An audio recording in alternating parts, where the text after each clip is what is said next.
बुद्ध आणि त्यांचा धम्म या पुस्तकाचे वाचन. बुद्धांचे प्रथम प्रवचन धम्मचक्र प्रवर्तन, अष्टांग किंवा सदाचाराचा सम्यक मार्ग. यानंतर तथागत बुद्धांनी परिव्राजकांना अष्टांगिक मार्गाविषयी प्रवचन दिले. तथागत बुद्धांनी आपल्या प्रवचनात अष्टांगिक मार्गाचे 8 अंग घटक सांगितले. आपल्या धम्म प्रवचनाची सुरुवात सम्यक दृष्टी सम्मादिठ्ठीच्या स्पष्टीकरणाने व्याख्येने केली. सम्यक दृष्टी अष्टांग मार्गात सर्वप्रथम आणि सर्वात महत्त्वाचे अंग आहे. सम्यक दृष्टीचे महत्त्व समजावण्याकरिता तथागत बुद्ध परिव्राजकांना म्हणाले, परिव्राजक हो, जग ही एक कारागृहातील अंधार कोठडी आहे व मनुष्य हा त्या कारागृहातील अंधार कोठडीमधील एक कैदी आहे. कोठडीत संपूर्ण गडद अंधार आहे. अंधार इतका गडद आहे की कैद्याला क्वचितच काही दिसू शकेल आणि कैदी हे पाहू शकत नाही की तो एक कैदी आहे. दीर्घकाळ अंधारात राहिल्यामुळे मनुष्य केवळ आंधळा होऊन राहिलेला आहे. इतकेच नव्हे तर ज्यास प्रकाश म्हणतात अशी एखादी वस्तू अस्तित्वात असू शकते याबद्दल देखील त्यास शंका आहे. मन हे असे एकच साधन आहे की ज्यामुळे प्रकाश मनुष्यापर्यंत पोहोचू शकतो. तथापि साधन म्हणून अंधार कोठडीतील कैद्याच्या मनाची अवस्था परिपूर्ण नाही. ज्यांच्याकडे थोडी बहुत दृष्टी आहे त्यांच्याकरिता या ठिकाणी इतकाच प्रकाश आहे की अंधार नामक गोष्ट आहे हे ते पाहू शकतात. अशा प्रकारे स्वभावतःच त्यांची आकलनशक्ती सदोष असते. परंतु परिव्राजक हो, या कैद्याची स्थिती जितकी दिसते तितकी निराशाजनक नाही हे समजून घ्या. कारण मनुष्यात इच्छाशक्ती नावाची एक शक्ती असते व जेव्हा योग्य हेतू निर्माण होतात तेव्हा या इच्छाशक्तीला जागृत करून गतिशील करता येते.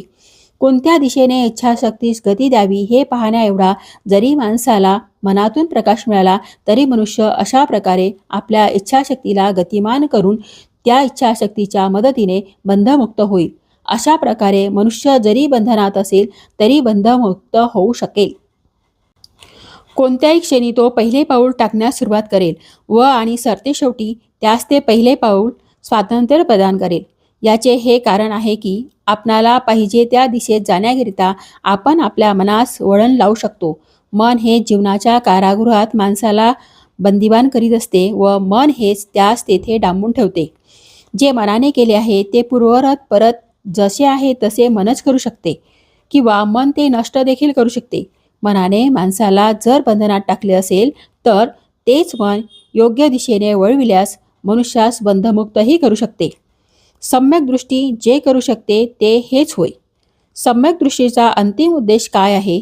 परिव्राजकांनी विचारले. तथागताने उत्तर दिले, अविद्येचा, जे विज्ञान नाही ते अज्ञान, विनाश हाच सम्यक दृष्टीचा उद्देश आहे. सम्यक दृष्टी ही मिथ्या दृष्टीच्या अगदी उलट आहे आणि अविद्या म्हणजे दुःखाचे अस्तित्व व आणि दुःखाचा नाश ही आदर्श उदात्त तत्वे समजण्यास अपयश.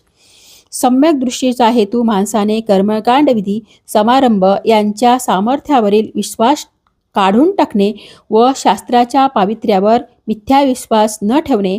सम्यक दृष्टीकरिता अंधश्रद्धा व अनैसर्गिक निसर्ग नियम बाह्य गोष्टीवरील विश्वासाचा त्याग आवश्यक आहे. ज्या सिद्धांतांना वास्तवतेचा किंवा अनुभवाचा आधार नाही व ते काल्पनिक अनुमाने आहेत असे सिद्धांत सम्यक दृष्टीकरिता त्याज्य आहेत. सम्यक दृष्टीकरिता विमुक्त मन आणि विमुक्त विचार आवश्यक आहेत. प्रत्येक मनुष्यात ध्येय आकांक्षा व महत्वाकांक्षा असतात. ध्येय आकांक्षा व महत्वाकांक्षा ही आदर्शवत उदात्त व प्रशंसनीय असली पाहिजे. ती शूद्र, नीच आणि अयोग्य नसावीत हा सम्यक संकल्पनांचा आशय आहे. सम्यक वाणीचा अर्थ आहे माणसाने नेहमी जे सत्य आहे तेच बोलावे, खोटे बोलू नये, दुसऱ्याविषयी वाईट सांगत फिरू नये, सुसंवादी आणि उपयुक्त शब्दांचा उपयोग करावा, इतरांविषयी निंदा लानस्ती खोट्या गोष्टी अफवा पसरवू नये. मनुष्याने दुसऱ्याविषयी कठोर शिवीगाळीची रागाची भाषा वापरू नये. प्रिय आणि सुमधुर शब्दांचा उपयोग करावा. सर्वांशी मृदू आणि विनम्र वाणीने व्यवहार करावा. सर्वांशी आपुलकीने व सौजन्याने बोलावे. मनुष्याने व्यर्थ, अर्थहीन आणि मूर्खतापूर्ण बोललेलं नाही पाहिजे. बडबड करू नये. उलट त्यांची वाचा समंजस्य, बुद्धिसंगत, सार्थक, मुद्देसूद व उद्देशपूर्ण असली पाहिजे. तथागत बुद्धांनी सांगितलेल्या सम्यक वाणीचे आचरण हे इतरांच्या भीतीमुळे अथवा पश्चातापाने होऊ नये. सम्यक वाणीमुळे तोटा नुकसान होईल किंवा यामुळे आपल्या वरिष्ठांना काय वाटेल त्यानुसार बोलावे म्हणजे सम्यक वाचा नव्हे. या सर्व गोष्टीचा सम्यक वाणीशी काही एक संबंध असू नये. वरिष्ठांची आज्ञा किंवा वैयक्तिक स्वार्थ फायदा यामुळे झालेले वाचेचं पालन हे सम्यक वाचेत प्रमाणभूत नाही. सम्यक कर्मात हे योग्य व्यवहार आचरणाची वर्तनाची शिकवण देते. प्रत्येक कृती करीत असताना इतरांच्या भावनांचा आणि अधिकारांचा आदर राखला पाहिजे. सम्यक कर्माचे मापदंड कोणते आहेत? सम्यक कर्माचा मापदंड हाच आहे की आपल्या जीवनाचे जे मुख्य मूलभूत नियम आहेत त्यांच्याबरोबर अधिकाधिक समन्वय राखला गेला पाहिजे. जेव्हा एखाद्या व्यक्तीचे कार्य या नियमाशी सुसंगत असेल त्यास आपण सम्यक कर्म म्हणू शकतो.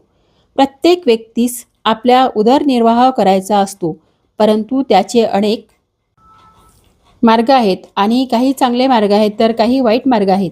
वाईट मार्ग ते आहेत की ज्यामुळे कोणाचे नुकसान होईल, हानी होईल, एखाद्याच्या प्रती अन्याय होईल. जीवन जगण्याचे चरितार्थ चालविण्याचे चांगले मार्ग ते आहेत की ज्यामुळे कोणाचेच नुकसान होणार नाही, हानी होणार नाही, कोणावर अन्याय होणार नाही. या सम्यक आजीविका म्हणतात. सम्यक व्यायाम अविद्या नष्ट करण्याकरिता केलेले प्राथमिक प्रयत्न पूर्ण तयारी म्हणजे सम्यक व्यायाम होय. दुःखदायक कारागृहातून बाहेर जाण्याच्या दरवाजापर्यंत पोहोचून तो उघडण्याकरिता प्रयत्न करणे.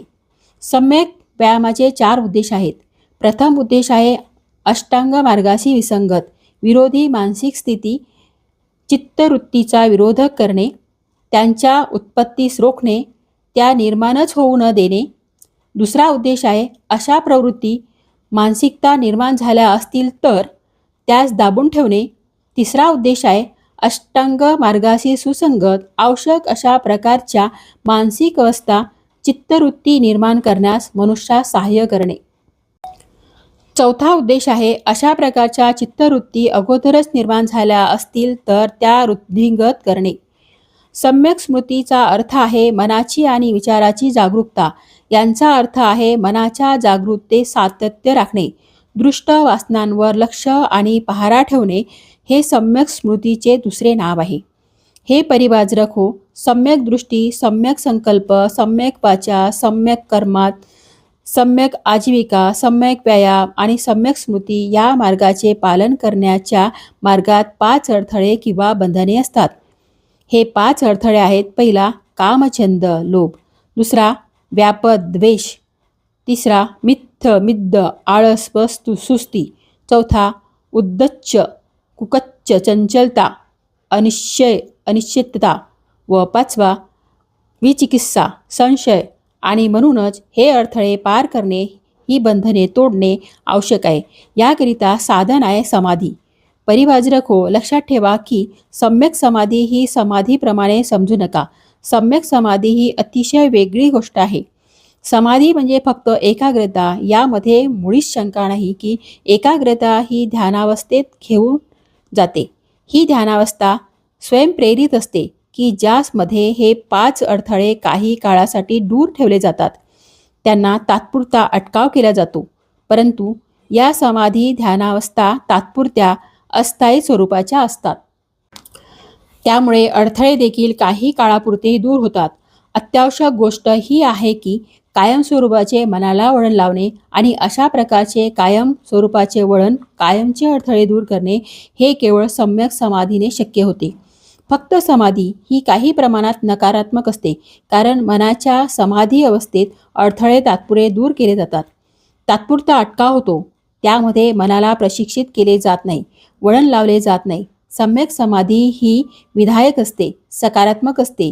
यामध्ये मनाला एकाग्रतेचे प्रशिक्षण दिले जाते व एकाग्रावस्थेत कुशल कर्म म्हणजे विधायक कुशल कृती व विचार विषयी विचार करण्यास शिकविले जाते, ज्याद्वारे मनाची अकुशल कर्म अडथळ्यामुळे निर्माण होतात त्यांच्याकडे जाण्याच्या मनाच्या प्रवृत्तीस नष्ट केले जाते. सम्यक समाधीमुळे मनास विधायक चांगला विचार करण्याची सवय लागते आणि नेहमीच सातत्याने विधायक चांगला विचार करण्याची सवय लागते. सम्यक समाधी ही मनास कुशल कर्म कृती करण्यास आवश्यक अशी प्रेरणा देत असते.